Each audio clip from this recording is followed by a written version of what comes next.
Hi, everyone. Thanks for joining me today. My name's Lynn St. and I am an estate planning attorney here with ELG Estate Planning. Thanks for joining me. Today, this is Ask an Attorney, and it is an opportunity for you to ask any questions that you might have about estate planning. And I see that I am joined by some very familiar and friendly faces there. Shout out to you. Hi, Jan. Nice that you joined us. One of the things that I want you to feel free to do is just ask whatever questions you have. I've got, a number of questions that have already been asked, and I'm going to go over those, but this is intended to be conversational. So my goal is that you leave today knowing a lot more about estate planning than when you joined us. So, all right, well, let's go ahead and get started. One of the first questions that anybody asks is, well, why do I need an estate plan? Who needs an estate plan? And there's a lot of misconceptions about that.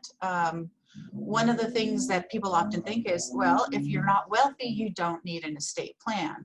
And one of the things I think is really important for everyone to understand is that it really doesn't matter how much wealth you have or you don't have.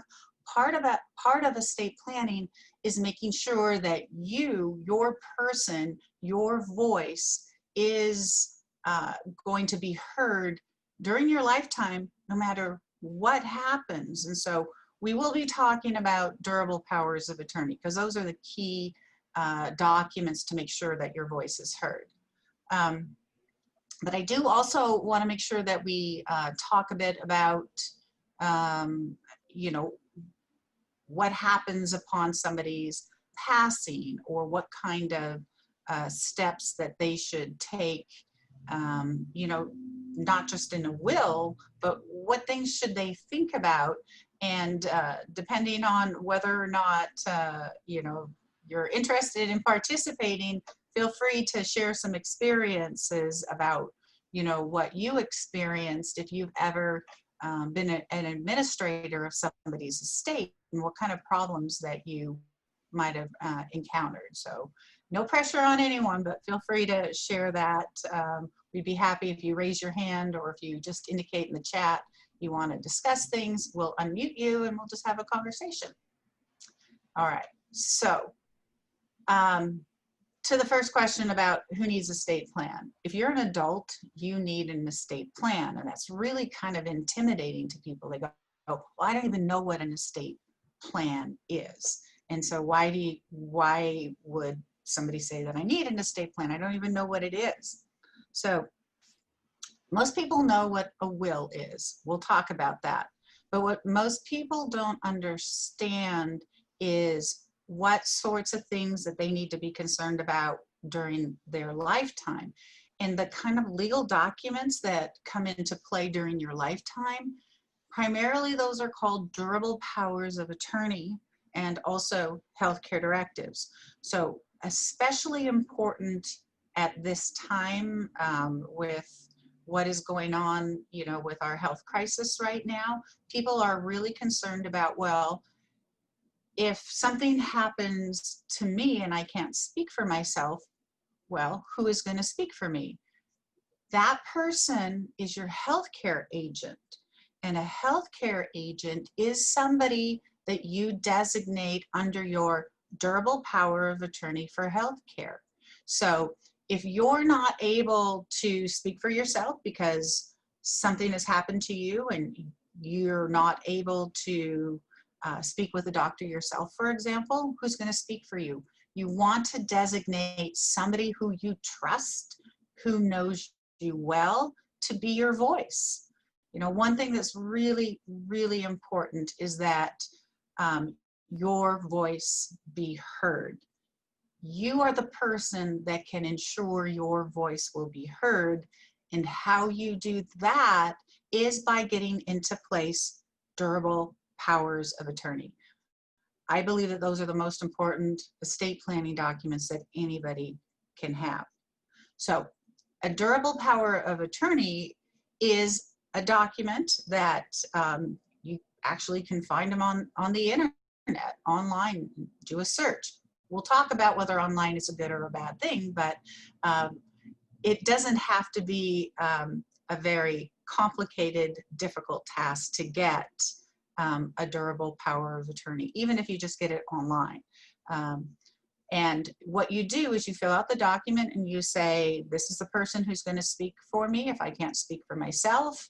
We always want you to put a successor person in place, a successor agent.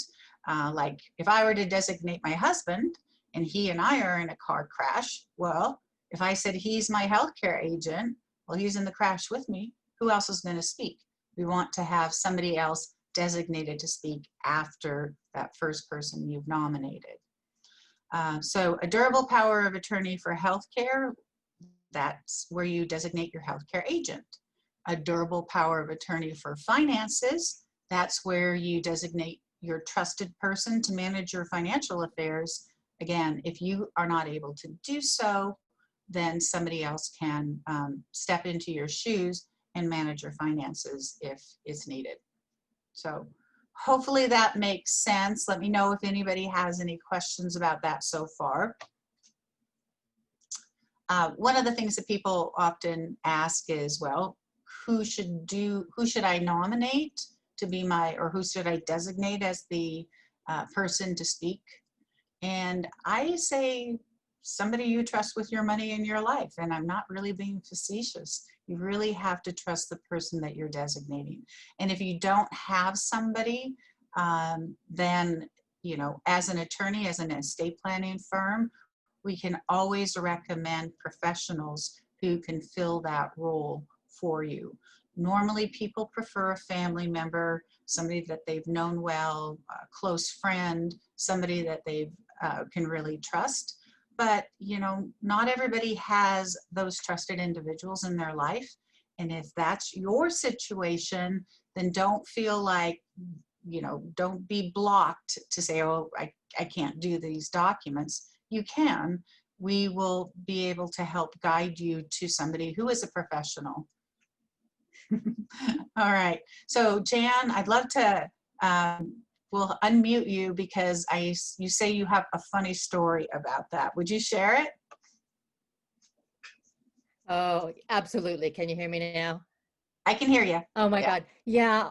When it came time for me to designate my healthcare power of attorney, I have biological siblings, but I don't have the greatest relationship with them. So I went to my best friend and I said, look, Nettie, I would like to ask you to be my healthcare power of attorney. And she said, why? And I said, well, because if I'm ever on life support, I need somebody who can unplug me. And she started laughing. She says, yeah, oh yes, of course, I can unplug you. But actually, that was it. I really needed, I mean, in all seriousness, if I was ever on life support and I needed her to be my healthcare power of attorney so she could speak for me in the living will, if it came to a point where I needed to be unhooked from life support, I don't want to be on life support. And I needed someone with a backbone who could, strong enough to say to the doctors, look, unplug her. And I knew my sisters would not, and I knew that she would. And so that's why I designated her as my healthcare power of attorney. So you need to find out who will unplug you. Is that the moral of the story? The moral of the story. If they're willing to let you go, yeah, they're the people you want. But, you know, it's a really good point is that it doesn't have to be a family member. It can be a close friend. Importantly, it has to be somebody who knows you and who will do what you want. And what you want can be to please no heroic measures. Once the doctor has said that, you know, your permanent vegetative terminal condition, you know, it's a matter of heroic measures just to keep your body going. Like a lot of people say, it's more of a pull the plug situation. Let me go. Absolutely. And I learned when I had to euthanize my cat just last month that anybody faced with the decision of prolonging the life of the creature, human or otherwise, that means the most to you, it's the hardest decision you ever have to make. And you don't want to give that decision to someone who is going to destroy. It takes a really strong person to make that kind of decision. Right. Yeah. They, like you say, they have to have the backbone. You did mention a document that you mentioned as a living will. A living will is called by a number of names. It's also called an advance directive. In Washington State, we call it a healthcare directive. And that is the legal document that you fill out while you're alive, and you put in writing that your wishes are, for example, no heroic measures. And that helps, when you fill that document out, that helps alleviate the guilt that your healthcare agent that you've appointed under your power of attorney would have if they're saying, I'm speaking for, you know, the principal, and the principal has said in writing in this document, this other document called the living will, that they want to be let go if any medical treatment is only going to prolong the dying process. It's only going to keep them in the vegetative state. So really the most important, I call them living estate planning documents because they're what's in effect while you're alive. These are the key documents, are what we talked about: the durable powers of attorney for finance, the one for health, and the healthcare directive / living will. That's where you say, the healthcare directive is where you basically say, pull the plug if you're in that state that no medical treatment is going to basically make you any better. So, any more questions or comments on that?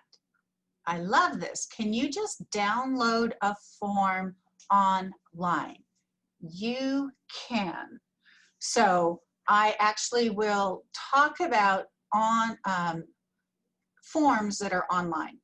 One of the things, if you're interested in downloading a form online, make sure that you do so from a source that is within your state.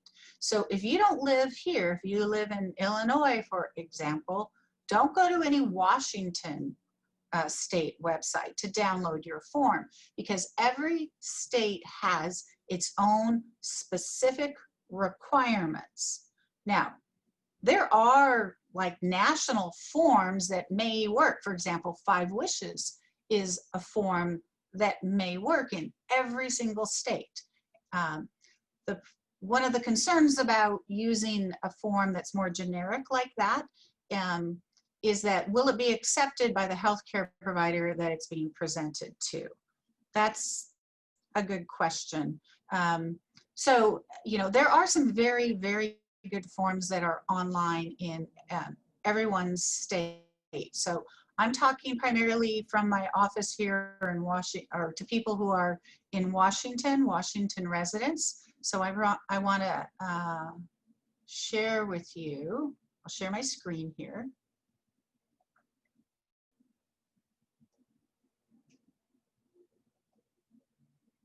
All right, tell me, can you see that? Raise your hand if you can see that, or let me know.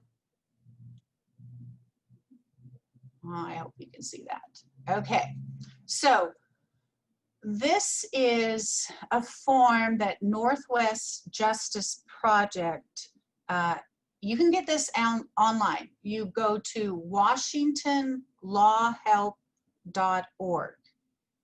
Again, WashingtonLawHelp.org.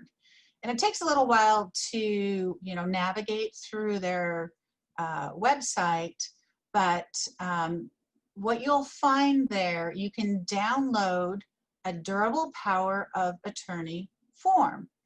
And we might as well go through this, because this really helps me share with you some things that you want to consider if you're doing an online form. Why would you do an online form?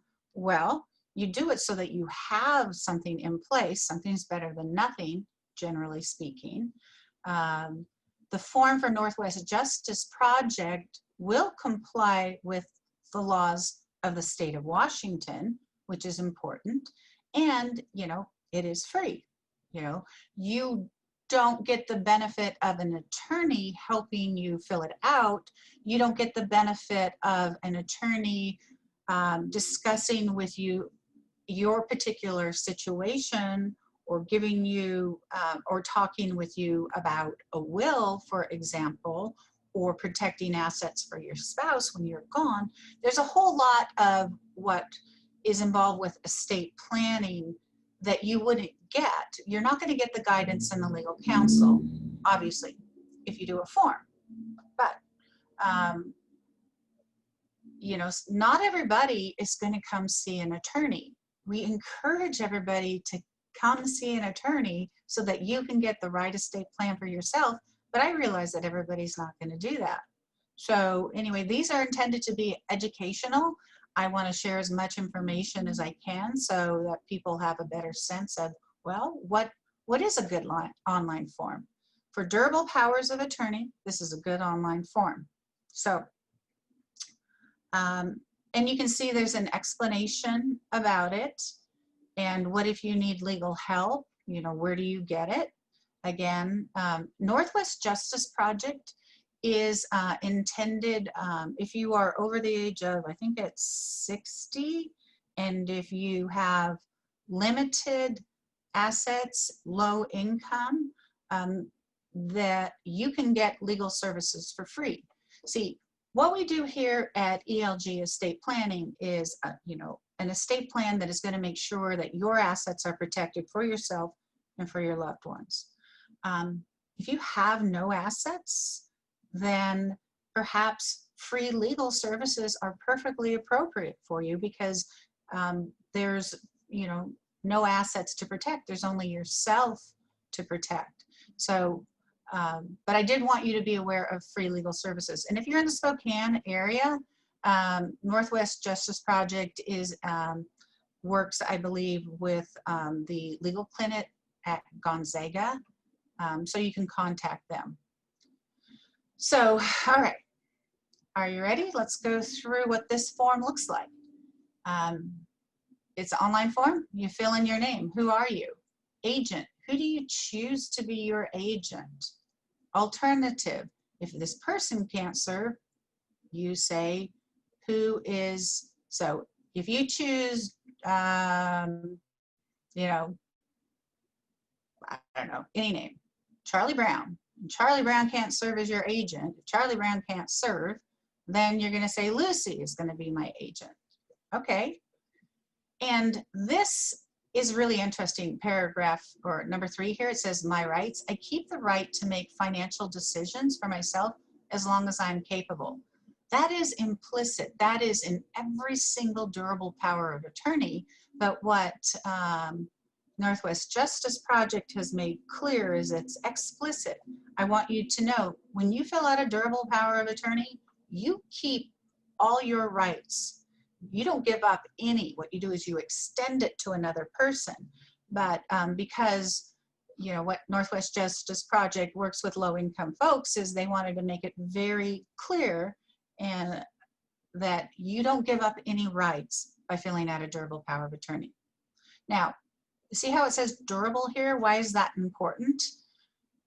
Durable is critically important in a power of attorney, because if it doesn't say these words, that it's durable, that no matter what happens to you, it'll still be in effect. If it doesn't have that language, then if you should lose capacity, a stroke, accident, dementia, then the power of attorney document has no effect.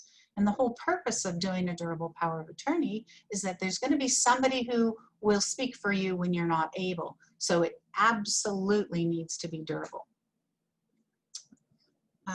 On the start date here, power of attorney shall be effective either immediately or only if the medical provider says that you can't make decisions for yourself. So what's the difference between the two? Well, it's obvious what the difference is, but why might you want it to be effective immediately?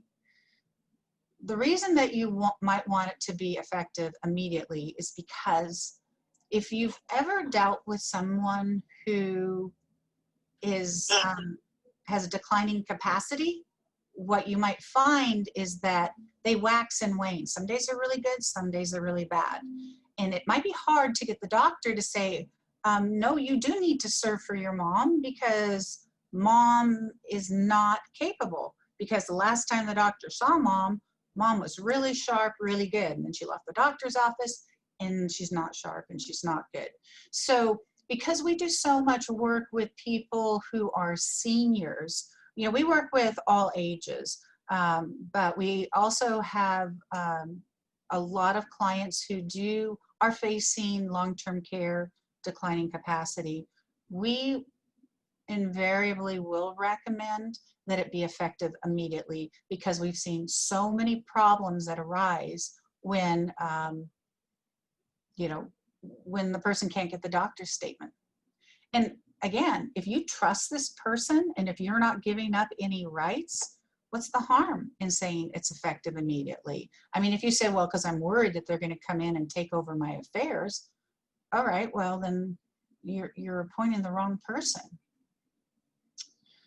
Let me just stop sharing for a minute because when I'm sharing, I can't see any of these questions. Let's see. So stories that the powers of attorney need to be very specific and updated. Yes, these powers of attorney need to be specific. We'll go back to this, and they do need to be updated. If you have a power of attorney that is over a couple of years old, you might encounter a bank that says, so sorry, it has to be updated. It's not within the last 6 months. That's not what the law is. The law doesn't say that these powers of attorney get stale, but the banks will. The banks will say, sorry, we won't accept it. And then what do you do? So, you know, just as a general rule, we recommend that people revisit their estate plan at least every 5 years. And as a part of that, you're going to want to make sure that your durable power of attorney is updated. This form that I was just sharing with you does not cite to any statute. And the reason for that is that statutes get updated. In 2016, our statute was RCW 1194. Now it's RCW 11125. So they don't want this power of attorney to become clearly stale and old. So they don't even put the RCW. RCW is our statutes here in Washington, Revised Code of Washington. So this form, let me see if are there any other questions about how this durable power of attorney for finances works? All right. Let me go back and I'm just going to go back, take a look at it. Just scroll through it. The end date of this is if you revoke it, you can revoke it at any time as long as you have capacity. A power of attorney ends when somebody dies. That causes people major frustration when they go, well, I'm mom's power of attorney. It's like, yes, you were.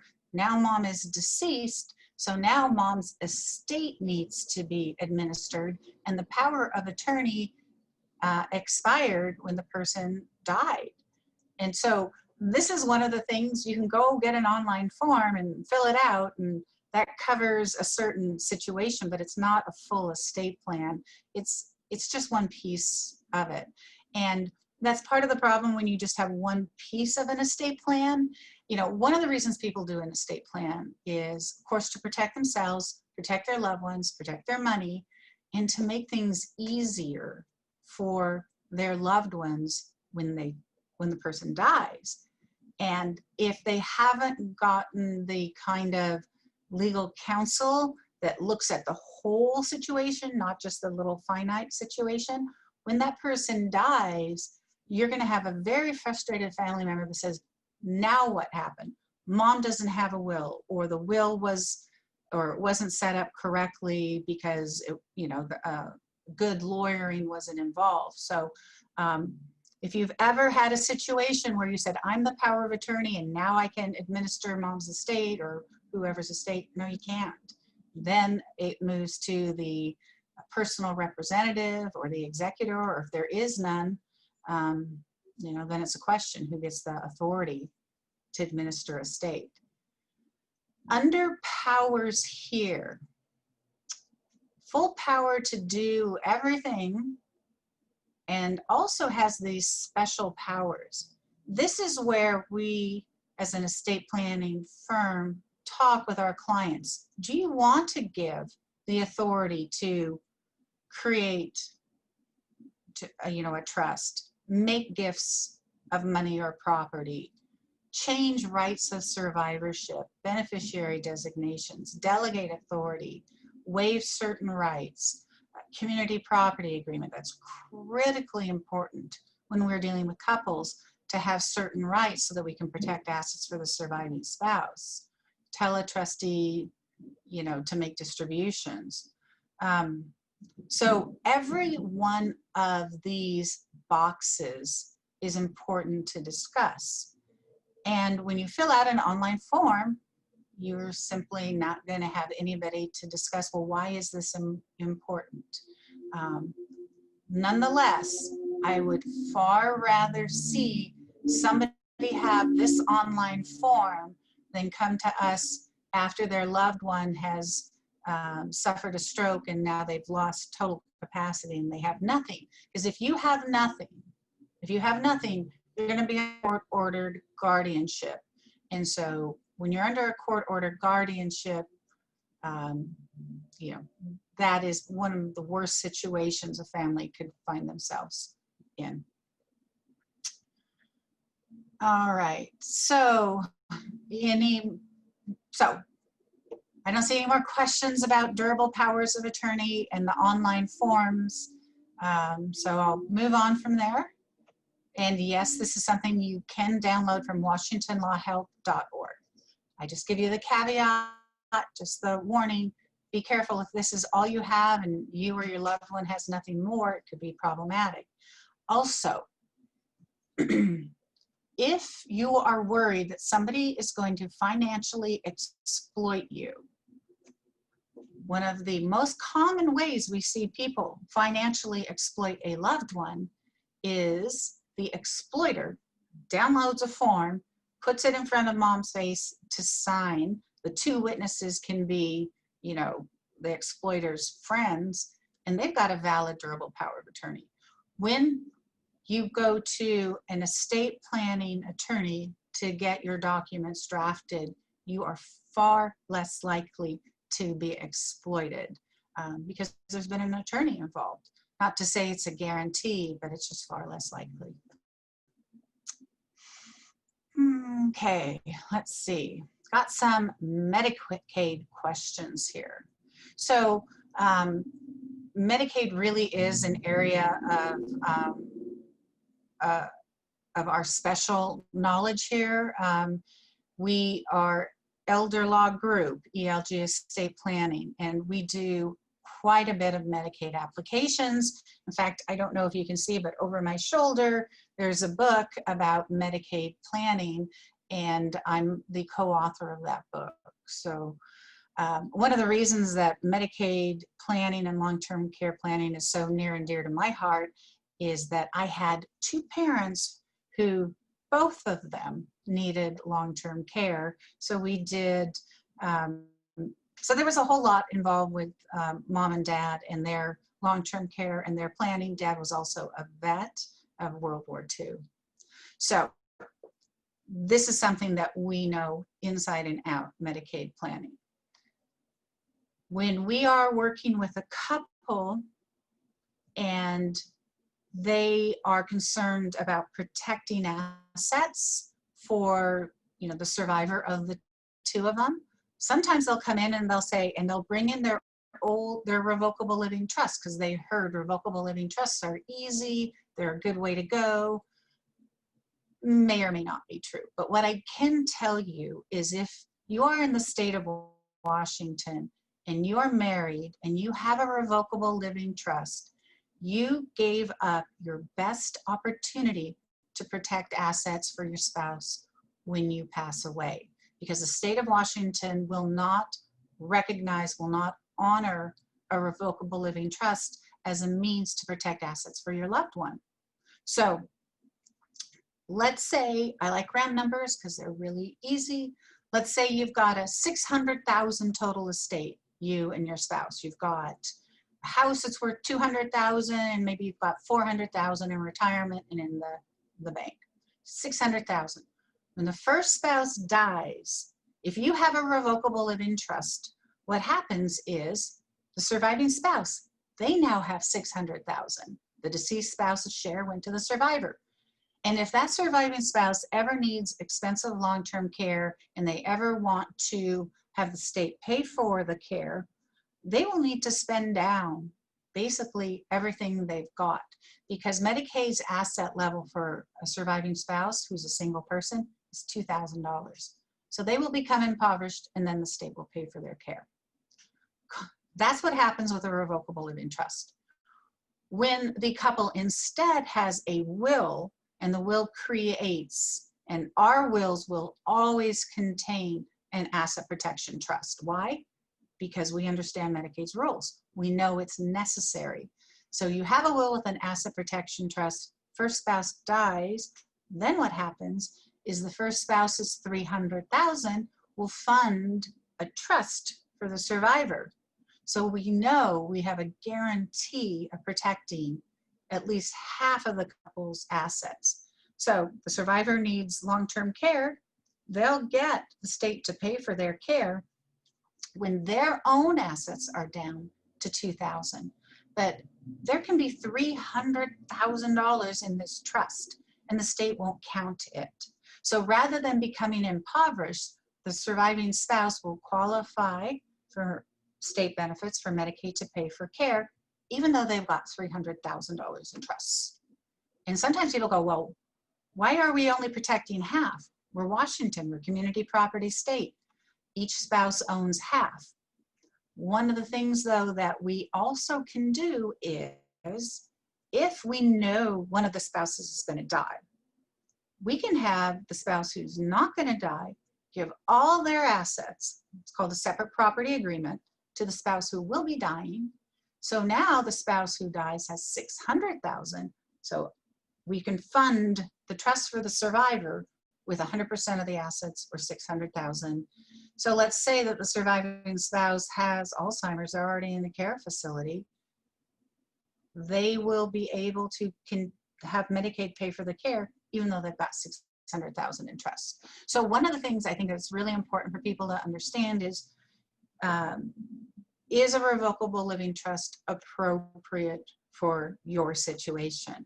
It's really, really factually specific to what your circumstances are. But I do want to at least give you the knowledge, the takeaway, that there are ways that you can protect assets for your loved ones. And if you are a married couple in Washington, the way that you have to do it is through a will and not through a trust. So general rule is revocable living trusts aren't good to protect assets if there's going to be long-term care in that couple's future. So yes, an asset protection trust is way different than a revocable trust. Revocable trusts don't work. An irrevocable trust could work for Medicaid. The difference is, though, for if you want to use that irrevocable trust to give assets away 5 years in advance, Medicaid's look back is 5 years.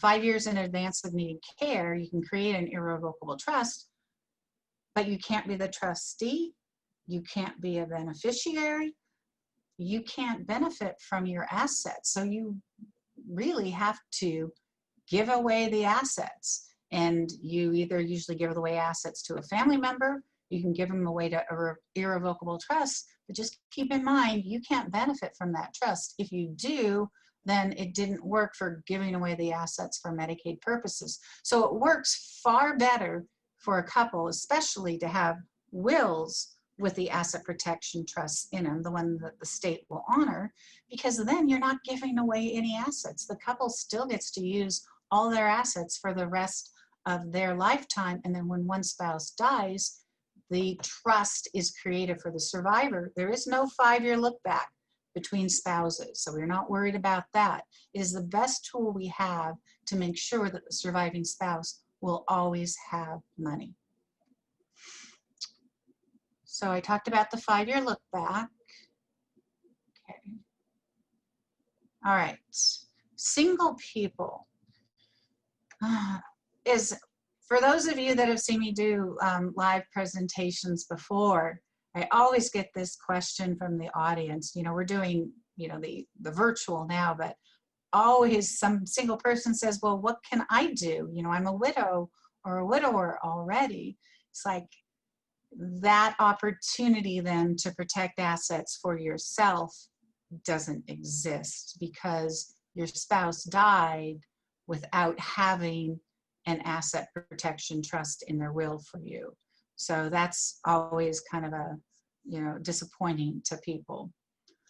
Nonetheless, if you are a single person and you want to make sure that there will be money to help you if you have to go into long-term care, or money that will go down to your kids, to your beneficiaries, even if you're facing long-term care, there are strategies that exist. I call them Medicaid asset preservation strategies that may help you preserve a substantial part of your estate. But that is, again, very specific, very individually determined. But if that's your situation, I can tell you, you can read all the books, do all the Google research. There's no way that you're going to be able to say, oh, but this is the right Medicaid plan for me. Unlike downloading a durable power of attorney form that might work for you, you absolutely must see an attorney who knows Medicaid. And just because they call themselves an elder law attorney, don't say, oh, well, they must know Medicaid. There's a lot of elder law attorneys that won't do, don't touch Medicaid. We have Medicaid applications going all the time because that is one of our niche practices, is doing Medicaid. Few attorneys do it. Not all elder law attorneys do Medicaid. So if you're looking for an attorney to help you with Medicaid, just ask them the question. How many Medicaid applications do you currently have going and how many have you done? I could say we have done hundreds. We have at least 10 to 12 going all the time. That's because we do Medicaid as a part of our practice. And it's really a, you know, an area that you want to have complete confidence that your attorney knows what they're doing. Let's see.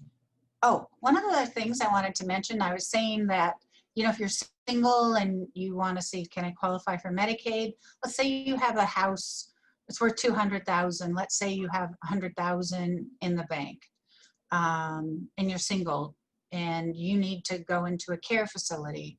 And can you qualify for Medicaid? Well, not based on those numbers. Remember I said you can only have $2,000 in the bank? But one of the ways that we sometimes qualify that person for Medicaid is, well, maybe they have a disabled son. He's 50 years old and he's on SSDI because he has a back injury. Well, guess what? We can transfer all assets to that son at the time of need, at the time of the Medicaid application, and there will be no period of ineligibility imposed for that transfer, because that's one of Medicaid's rules that says you can give your money away to your disabled child, no penalty. And there's a whole bunch of exceptions to rules like that, but I just wanted to point that one out. So if you hear, oftentimes people here say, well, I just have to spend down all my money, or the care facility says I have to spend down all my money. You know, I say, are they an attorney? No, they're not. Are they an attorney that does Medicaid? No, they're not. Well, then don't just take their word for it. Go see somebody who can actually give you an accurate answer. So if your revocable living trust is set up to split into 2 trusts, so this is a question that comes from a couple then.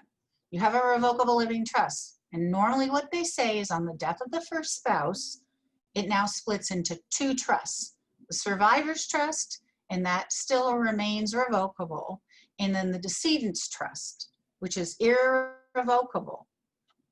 That's true, but that decedent's irrevocable trust is countable for Medicaid purposes and will interfere with the surviving spouse ever using the state benefits, because before the surviving spouse can use Medicaid benefits, they need to spend down not just the survivor's trust, but the decedent's irrevocable trust too. So it does not protect money against long-term care eligibility. So no, that doesn't work in Washington. Should Roths and IRAs go into the trust? That's a really good question. So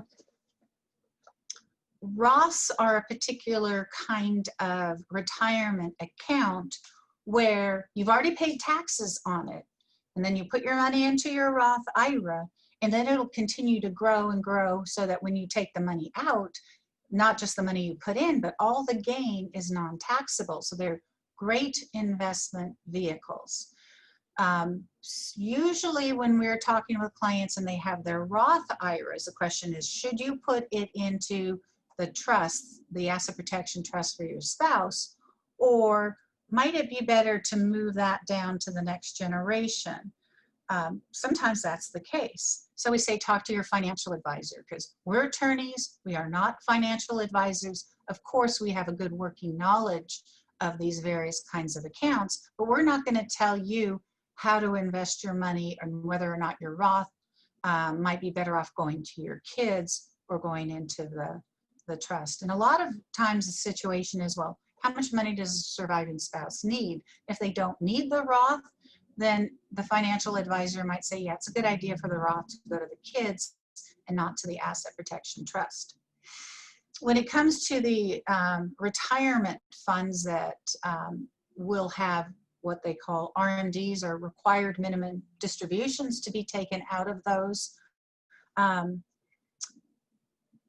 often do go into the asset protection trust because they will be protected in that trust. So let's say the spouse who's dying has a $200,000 IRA. And currently, before they come see us, it's directed to pay outright to the surviving spouse. Okay, well, that's all unprotected. Surviving spouse gets it. It's not in a trust. Surviving spouse will have to spend it down. And when they take the money out of the IRA, they will have to pay income taxes. So that IRA can instead pay to the trust for the surviving spouse, and it won't count. That $200,000 won't count as being the surviving spouse's. Then a financial advisor will say, well, what about RMDs? RMDs are required minimum distributions, and how you measure those will be the same whether it pays outright to the spouse or pays to this asset protection trust for the spouse. The surviving spouse will be able to use their life expectancy for the calculation of the RMDs. So that may be a little bit more complicated, but a financial advisor or somebody who's familiar with IRAs should follow what I'm saying. Do IRAs count toward Medicaid eligibility? In the state of Washington, the general answer is yes. Idaho has different rules, but in the state of Washington, yes. If somebody is very young from the retirement perspective, like let's say they've got a 401k through their employer, they're 50 years old, and their spouse needs to go on Medicaid. The person who's employed that has the 401k, if they are prohibited from moving that money out, then Medicaid won't count it. But again, that's more of an exceptional situation. The general rule is that all of these retirement monies count as a countable resource in the state of Washington. All right. Well, I've probably taken up way more of everybody's time than I should. We're about 45 minutes into this. So I'll go ahead and wrap up. I hope you found it valuable. If you have questions, feel free to reach out to us. Our phone number is 509-468-0551. You can also go to our website. If you go to our website, I have there seem to get it all up, even with the towels. a free estate planning guide. So you can download the free estate planning guide from there. Again, my pleasure. Thank you so much for taking your time and sharing it with me today. My name's Lynn St. I'm at 509-468-0551. Stay safe, everybody, and have a great rest of your day. Bye-bye.